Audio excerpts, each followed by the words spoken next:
Everybody, a round of applause for the reintroduction of a very powerful woman, one of the best to ever do it, Quan Chi.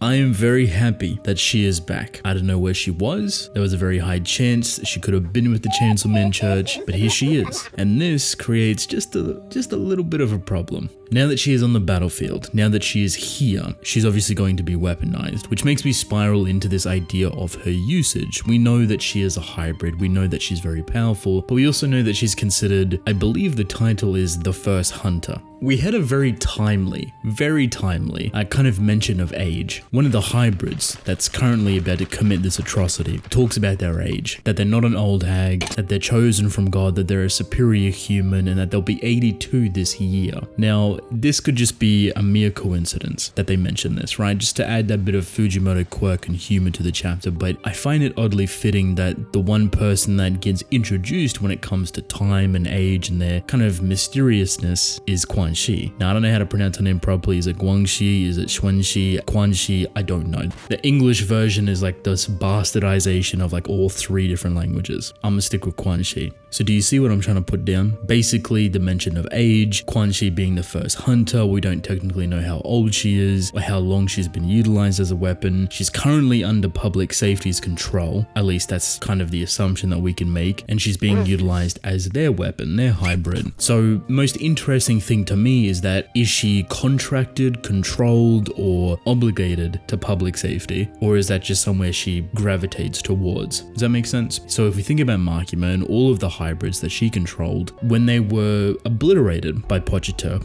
or Denji, obviously a good handful of them were kind of left wandering, and I'd assume the person that picked them up was Fami, and we have the chainsawman church, its construction, and a lot of hybrids are being utilized. Now Quan Chi is an leave a like and subscribe, please. So that brings in the question of Reze. Where is she? Is she a part of Chainsawman Church? Is she being kept with public safety? Is she out wandering the streets? Who knows? There is a good chance, however, that the end of this chapter actually somewhat teases her return, if you want to think about it that way. It's not clear, but it's something to kind of put a bit of hope into, a bit of copium, right? Before any of that, So the whole goal currently is for the hybrids to create a big enough, disastrous enough distraction to make people scream.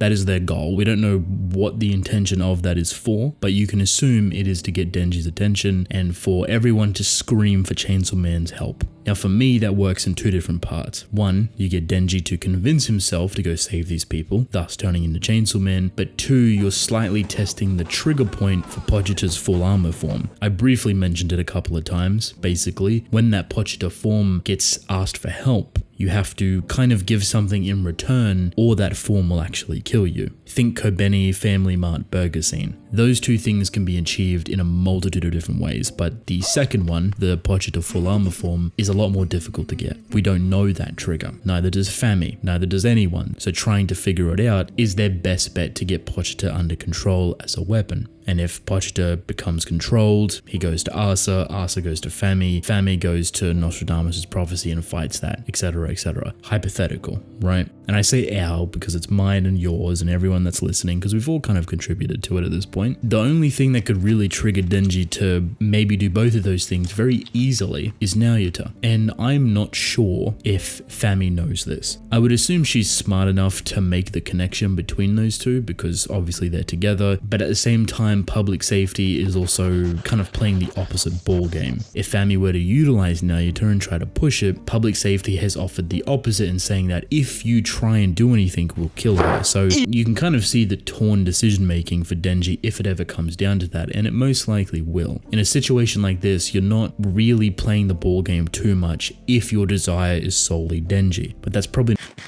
before these hybrids are able to do anything, because they go through this little monologue of them being quirky and cute and humorous and not really taking anything seriously, there is the indecisiveness for Sword Guy, right? Miri Shugo, I believe his name was again. It was definitely an idea, but I was more so joking when I said that I would believe him and Denji would be good friends. But over time, the more we saw of Sword Guy, the more his beliefs, his ideologies do not line up with Chainsaw Man Church. He wants to be a good person, but after finding out kind of his role in all of this, he's having a difficult time convincing himself. There still could be a friend here. After he's captured, maybe even released, Denji could vouch for him, and I could see genuine companionship between them. Maybe even Sword Guy being like an underling, similar to Beam for Chainsaw Man. When I think about the whole picture, would be kind of ironic. You have Chainsaw Man Church, which is like an artificial version of the fans of Chainsaw Man, right? You have the public safety, which is like human side, so to speak. And then you could have this new faction, which is Denji, Chainsaw Man, Naruto, and their followers, right? And this would slightly kind of mimic how it works within Hell as well. The devils from Hell obviously worship, fear, and love, appreciate the hero of Hell, which is Pochita. So you could kind of see the different factions being created. Could be a possibility, could be interesting, but regardless, Sword Guy is not him. He don't have that energy, he's not about this life. He was gonna commit to it, don't get me wrong, but he was very nervous and he struggled to convince himself. So in my mind, he's very easy to change, he's not the type of person to do this type of stuff, and he's very strong within his own beliefs and ideology, which is foundationally good. The person that stops all of this, obviously, Quan Chi. She comes in, blazing glory as she does, beautiful as ever, dual wielding some swords, full suited up, looking immaculate. She is scary. I don't know how much information the public safety is currently going off when it comes to Fami or the movement of the Chainsaw Man Church, but sending her of all people here, they knew something was wrong. You don't just send one of, if not the most powerful person in your arsenal of tools to this type of situation. So Fami's plans have been foiled, at least at the moment. This is just one part of it. Quan Chi's reintroduction is a little bit scary though, because it opens up to this idea of the Chainsaw Man Church going through its fracture, right? And starting to peel back its layers on its truth, what it's actually doing. And the end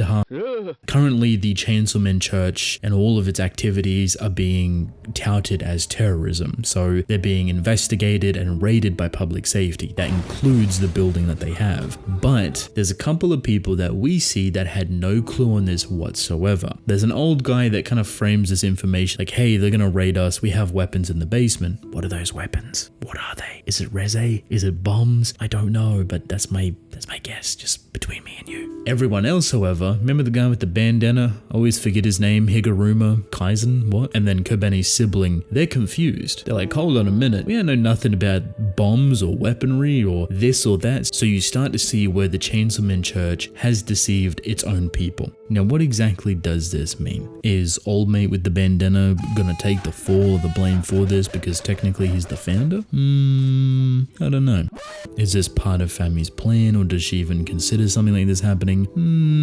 I don't know. I'm curious though, because there is a lot of ways that this can go. Chainsaw Man Church and its whole ideology could be obliterated just from this one instance, because now they're being deemed as terrorists. There's also the chance that Fami's prepping for this so she can somehow flip it back onto public safety. So all of the attention is on Chainsaw Man in some way or another. I don't want to put this idea out there just because I'm scared for it, but Asa Mitaka versus Quan Chi, I would assume, just based off both of these characters, that if for whatever reason this did happen, Asa would get obliterated. Quan Chi it's not something that you mess with, alright? There's a reason why she's considered the first hunter, the reason why she's really powerful, and the reason why she's still under public safety right now. I guess luckily for us, in like an oddly weird way, it works for Denji, but at the same time, you can paint the other picture, the uglier picture. If Denji wants to turn into Chainsaw Man, he has to go through Quan Chi, and that is a fight I would honestly love to see. The question, because we're missing...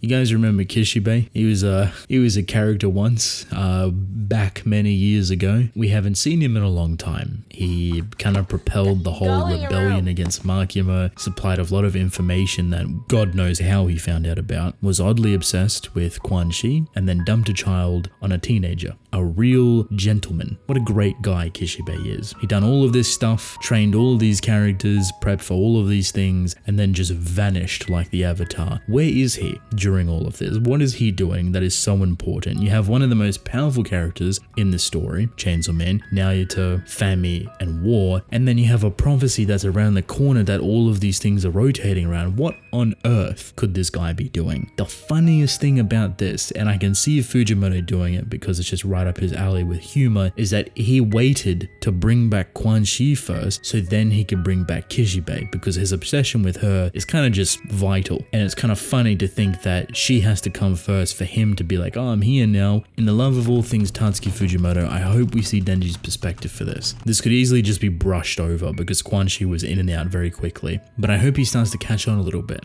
I hope he starts to figure himself out slowly, bit by bit, and just based on the more recent chapters, that's kind of been the case. One step forward, two steps back, but it's continuing to improve slightly over time. That's one of the hardest things Denji can pull the trigger on, thoughtful decision making. Maybe, just maybe, we'll finally get to see it, instead of being propelled by